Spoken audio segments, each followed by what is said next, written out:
Pada tahun 2022 sampai bulan Agustus ini sudah terjadi total 9 kasus pelecehan seksual di Transjakarta, kutip dari Dinas Perhubungan Provinsi DKI Jakarta. Kondisi ini tentunya sangat mengkhawatirkan bagi keseluruhan masyarakat di Provinsi DKI Jakarta, di mana seharusnya pemerintah berperan untuk menciptakan transportasi yang nyaman dan juga aksesibel bagi masyarakat DKI Jakarta.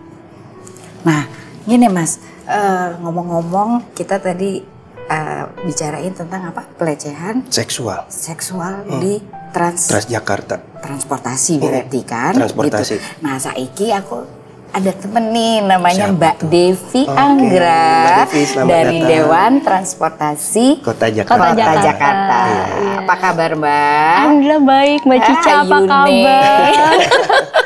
Aku ngefans sama Mbak Cica. Udah skip, ayo kita bicarakan yang itu, yang penting tadi itu. Iya.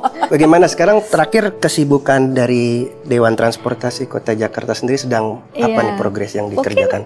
Tugasnya dulu kali ya. Kenalin dulu ya. Iya, boleh silakan. Dewan Transportasi Kota Jakarta itu adalah suatu lembaga, Mas. Jadi Mbak Cica, jadi lembaga yang ada kebgubnya. Ya, dari Pak Gubernur, yaitu nomor 265 tahun 2015. Di mana bertugas menampung aspirasi masyarakat terkait dengan transportasi di DKI dan memberikan masukan-masukan ke Gubernur terkait dengan kebijakan transportasi perkotaan di DKI Jakarta. Jadi fungsinya ini seperti badan otonom lah ya yang didirikan oleh pemerintah provinsi DKI. Jadi untuk memberi masukan untuk kebijakan-kebijakan. Sifatnya independen. Tapi ini semua dibiayai oleh APBD ya? Iya. APBD. Nah, terus kenapa ini? Kok masih ada cerita gitu, kasus-kasus seperti itu yang terjadi di Transjakarta khususnya gitu kan? Sampai kayak tadi kan ini di Agustus, berarti kan bulan ini. Ada berapa kasus Mbak? Sampai 9. Banyak sekali. 9 kasus. Itu ya. Dan terbanyak di 2019 28 kasus. Nah, terus perannya dari DTKJ sendiri ini untuk menanggulangi ini bagaimana tuh? Nah, kalau untuk pelecehan seksual itu memang sebenarnya bukan saat ini aja, udah dari dulu, dari Transjakarta pertama kali aja dari tahun berapa? Ngalamin tuh naik Transjakarta pertama kali, empet-empetan gitu ya, anak-anak tak ini selamatkan dulu, udah naik paling tinggi, lihat sih. Itu yang lain-lain ya itu empet-empetan, udah penuh dimasukin lagi, ada penumpang tetap dimasukin berjubel-jubel, sehingga kadang orang yang sudah mengalami itu nggak berani lagi loh, nah itu. Jadi cari alternatif transportasi lain. Dan terkadang yang mengalami pelecehan seksual dia juga gimana ya, nggak awareness gitu loh. Jadi harus melapor gini nggak berani, malu, ya atau kan? Mungkin nggak tahu kemana harus nggak tahu kemana harus melapor. Itu juga. Nah kalau sekarang sih sebenarnya kita juga concern ke situ ya, concern ke masalah kasus-kasus pelecehan seksual. Apa yang harus dilakukan? Itu apa yang dikenakan pelaku itu, pelaku dapat hukuman sanksi-sanksinya apa ya kan? Nah kalau sekarang sih sanksi sosial udah pasti. Diviralin, gila aja. Alhamdulillah ya mereka saiki berani loh. Berani. Sekarang orang juga nggak ini ya, nggak tertutup. Wah saya malah divideoin, diviralin. Wah malu banget kan. Terus setelah itu kalau ada laporan pasti nanti akan didampingi dari petugas. Dan sampai ke kepolisian juga sih. Jadi ada pendampingan? Ada pendampingan dari, kalau kejadiannya di Transjakarta ya biasa pendampingan dari security di situ. Oke. Terus kemarin kan sempat saya baca juga tuh di media sosial, di portal berita sempat ada kayak program pemisahan bis antara perempuan dan laki-laki. Kok kayaknya berarti nggak berjalan sebagaimana mestinya dong, tetap masih ada kasus-kasus seperti ini tuh. Gimana kalau dari... Memang sebenarnya ada ya, itu pemisahan bus. Ya, Bus khusus wanita. untuk wanita. Tapi kan nggak banyak. Itu ada di koridor 1, 13. Oh, unitnya nggak banyak gitu? Iya, nggak semuanya. Nanti kalau dan secara umum penumpang wanita lebih banyak dari laki-laki.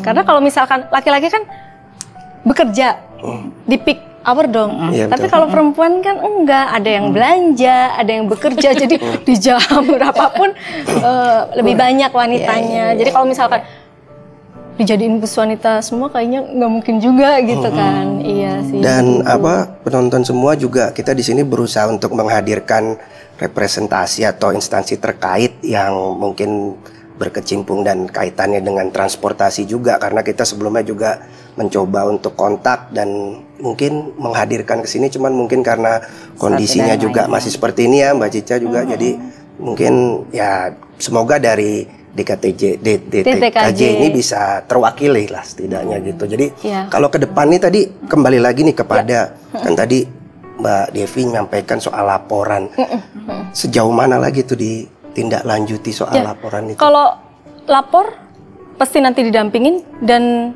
pasti sampai didampingin ke kepolisian. Oke. Jadi nanti kalau memang ada bukti, nah yang susah tuh buktinya. Sekarang orang kalau misalkan amit-amit ya, kalau misalkan kita kondisi dilecehkan, nggak mungkin kita videoin diri sendiri kan, nggak mungkin toh. Iya, tapi kan pasti tapi justru ada orangnya kan. Nah itu memenuhi syarat nggak? Kalau ada saksi bisa.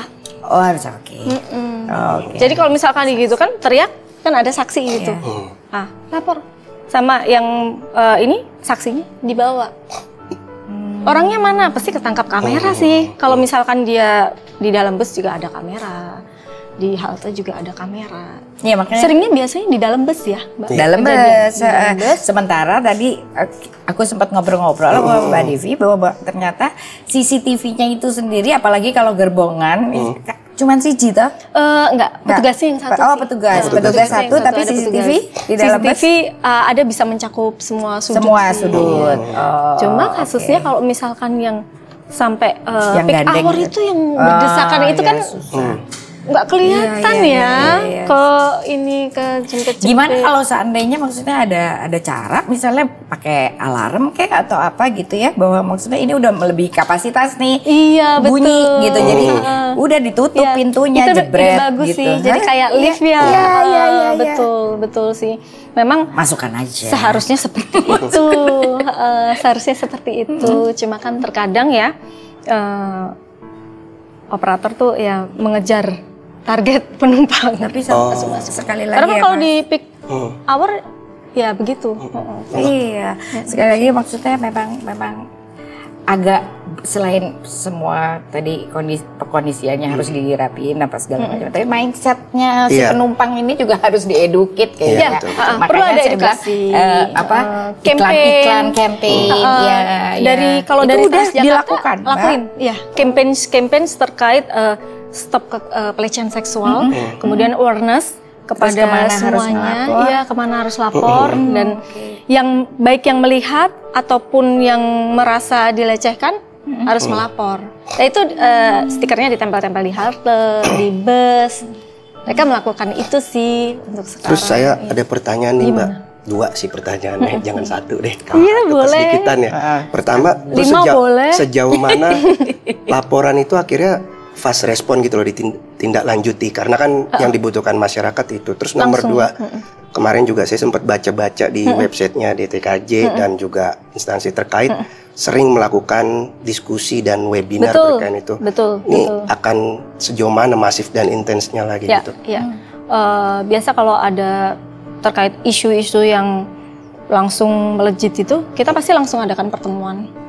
Adakan fokus group discussion. Seharusnya sebelum melejit ya udah diberesin lah. Masa nunggu melejit terus beres, apalagi kalau maksudnya kalau udah tiba-tiba ada ini selentingan gitu, kita langsung gitu. Contoh misalkan kayak Transjakarta bolak-balik kecelakaan, kita panggil terus. Iya. Itu Belakangan juga. Hanya itu ada orang kepleset, ketelindes, terus ketelindes. Terus masalah drivernya ternyata dia epilepsi. Itu kan bahaya banget. Nah, itu kita diskusikan. Harusnya bagaimana gitu loh. Ya, harus proses seleksinya begitu. Nah, ini balik lagi terkait dengan pelecehan seksual ini benar-benar yang memang harus diberantas ya.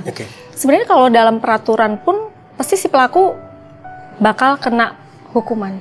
Karena ada undang-undangnya yang mengatur itu. Undang-undang nomor 12 tahun 2022. Itu baru.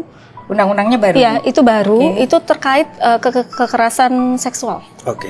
Dan itu hukumannya untuk pelaku itu 4 sampai 12 tahun tergantung pidananya dia seberat apa gitu kasusnya. Tapi Mbak Devi, sebelum lebih lanjut membahas soal peraturan perundang-undangan tadi, rasanya memang tidak sah kalau kita juga tidak menghadirkan narasumber yang memang juga ada keterkaitannya dengan pihak tersebut. Iya, Mbak Devi kebetulan ini korbannya ya, namanya Mbak Ani. Mbak Ani, apa kabar Mbak Ani? Sehat kamu? Semoga sehat-sehat selalu. Ayo monggo cerita. Selamat datang di Teras Atas. Aku Ani. Aku salah satu korban dari pelecehan seksual di Transjakarta. Tahun berapa itu? Itu sih. Kok baru? Itu kira-kira tahun 2019. Aku masih 2019 ya. Aku masih jadi mahasiswa. Oke, jadi aku mahasiswa dari salah satu kampus di Jakarta di daerah Sudirman. Aku itu selalu kalau berangkat ke kampus itu sama papaku.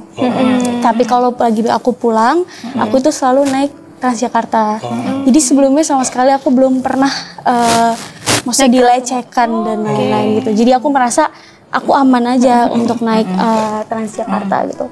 Berarti dengan begini juga, maaf, berarti memang Mbak sendiri pengguna aktif transportasi umum di Jakarta ya, khususnya Transjakarta itu sendiri. Dan di memang tahun 2019. Maksudnya setiap hari itu udah pengguna itu ke tempat aktivitas kantor ataupun tempat lain selalu menggunakan itu. Jadi kalau bisa diceritakan sebenarnya kan pasti tentunya dulu awalnya nggak langsung mengalami kejadian itu kan, pasti awalnya juga aman dan nyaman seperti yang disampaikan Mbak Cica gitu. Mungkin kalau bisa disampaikan dulu deh awal-awal feeling yang merasa emang transportasi ini awalnya aman pada awalnya gitu, bisa diceritakan itu dulu sebelum kita masuk ke. Awalnya aku merasa aman karena mungkin karena ada beberapa busway memang yang terpisah kan, ada yang wanita, ada yang laki-laki. Jadi sebenarnya selama aku naik Transjakarta itu aku selalu di bagian yang wanita. Selalu. Di saat itu. Nah, di saat 2019 itu yang aku itu pas pulang, jadi itu lagi di jam kira-kira setengah 7. Ya, setengah 7. Setengah 7, jam pulang kantor ya. Aku pas banget abis kerkel ceritanya, kerja kelompok di kampus. Iya, jadi agak malam ya. Agak malam. Nah, pas banget itu rame banget. Jadi pas aku masuk, aku kan pakai nomor S21 ke arah Ciputat. Itu dia nggak ada bus yang gede, cuman bus yang satu gitu. Jadi pas aku masuk, udah nggak ada space untuk ini tetap masuk sama sekali. Jadi otomatis aku yang di bagian tengah antara wanita dan laki-laki gitu. Nah itu tadi Mbak Cica dan penonton juga bahwa tadi feeder busway S21 dan juga feeder bus-bus yang lain itu juga memang karena kapasitasnya juga sangat minim, juga jumlah unitnya tidak banyak, tentunya juga membuka peluang dan celah untuk memunculkan kejadian target-target seperti itu gitu loh. Nah terus nih tadi udah disampaikan nih kalau dari DTKJ sendiri untuk trauma ini gimana? Ya trauma lah pasti. Trauma banget. Terus aku ada beberapa bulan. Lapor nggak? Apa yang dilakukan setelah kejadian itu gitu? Nggak mau naik lagi aja. Lapor nggak kali? Iya, satu trauma karena benar-benar nggak mau naik sama sekali angkutan umum. Aku mending naik motor jauh-jauh dari Ciputat ke daerah Sudirman. Aku nggak masalah. Yang penting aku nggak naik Transjakarta. Kayak gitu sih. Jadi menimbulkan trauma ya, Mbak? Memang pastilah. Namanya dilecehkan ya. Gitu kita sebagai perempuan apalagi. Pikirannya sesimpel itu kan, oh ya deket kampus, pulang gitu nyebrang Ciputat gitu kan, tiba-tiba ada kejadian itu kan pasti nggak nyaman ya. Gitu. Nah itu Mbak, tadi balik lagi, sedangkan DTKJ sendiri dan pemerintah provinsi terkait kan juga harus bagaimana mengkampanyekan dan konsen agar masyarakat tetap menggunakan transportasi umum gitu. Nah terus akhirnya kalau sudah menanggapi dengan situasi seperti ini, mungkin sosialisasi apa yang ke depan akan dilakukan? Pertama ya itu ya, campaign terkait stop pelecehan seksual itu taruh di mana-mana. Terus yang kedua, baik yang melihat ataupun yang terkena dampaknya ya korban harus berani lapor. Karena kalau diem terus, wah ini nggak ditindak, orangnya berkeliaran kemana-mana gitu. Dan kejadian ini kan seringnya, nah gini juga kadang melapor tapi nggak ada bukti, itu susah juga. Nggak bisa ditindak orangnya. Dalam posisi lemah lah ya berarti. Ya, tetapi kalau misalkan ada bukti, buktinya ada, bisa dikena hukuman pidana itu bisa.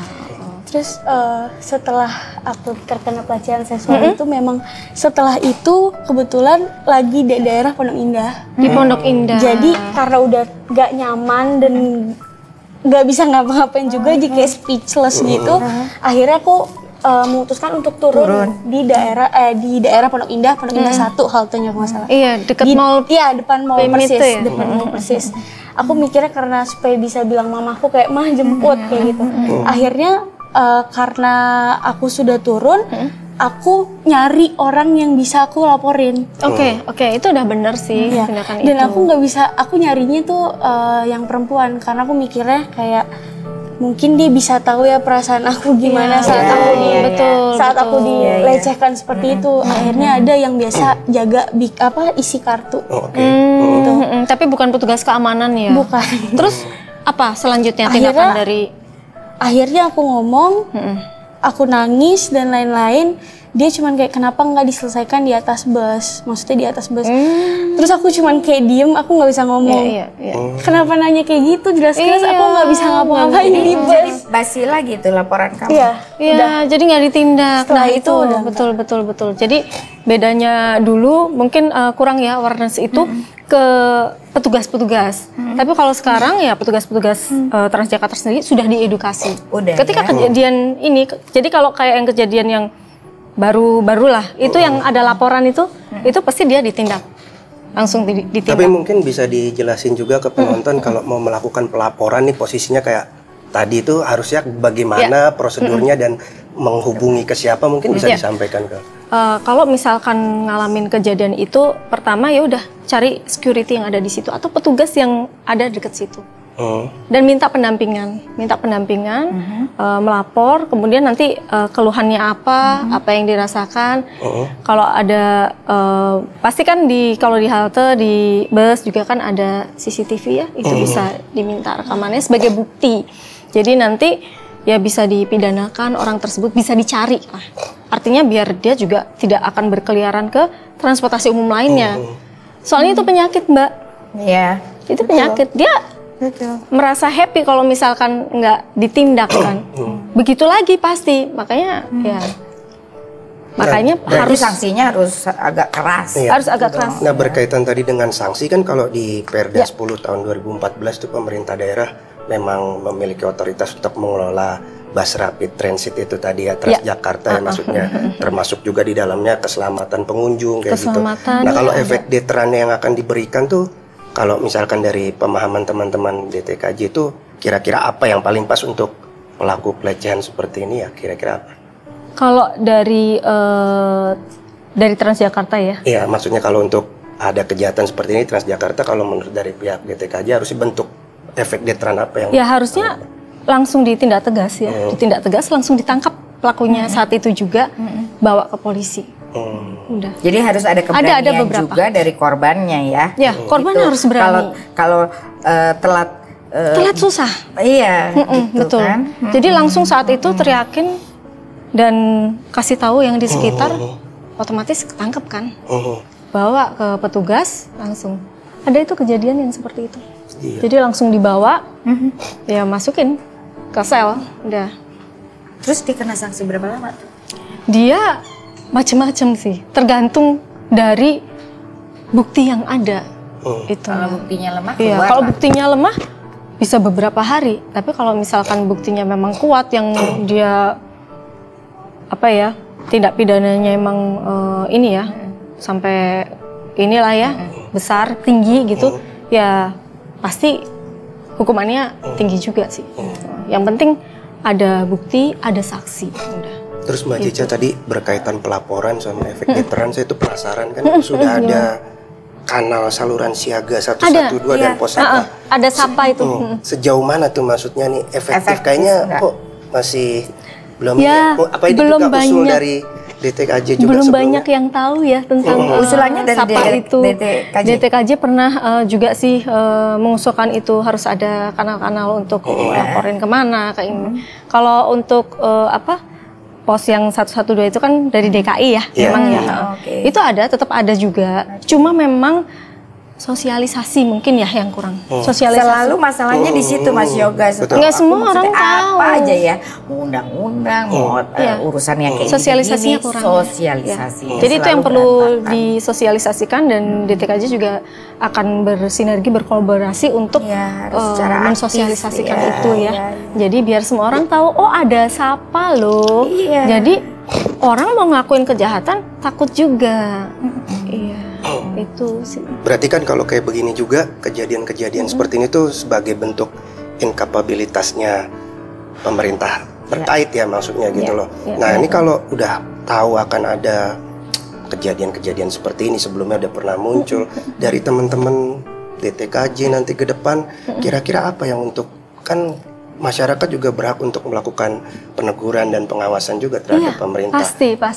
Kira-kira apa nanti yang langkah ke depan lebih konkret yang akan dilakukan dari pihak DTKJ? Kalau kita tadi ya, kita harus mensosialisasikan terutama itu.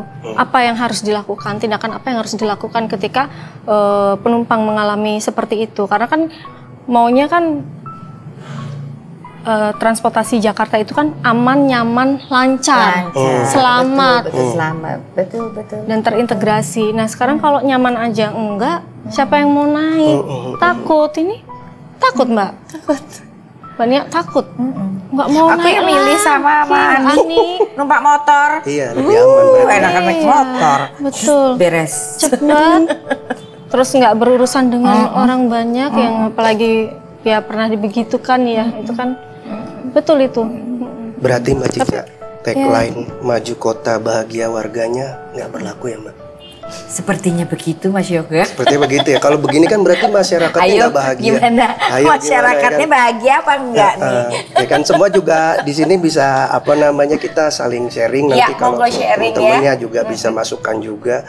Ini terkait nanti ke depannya juga perkembangan buat transportasi akan seperti apa gitu kan. Mungkin ada masukan-masukan juga dari pemirsa untuk episode yang ini tentang transportasi, monggo komen ya.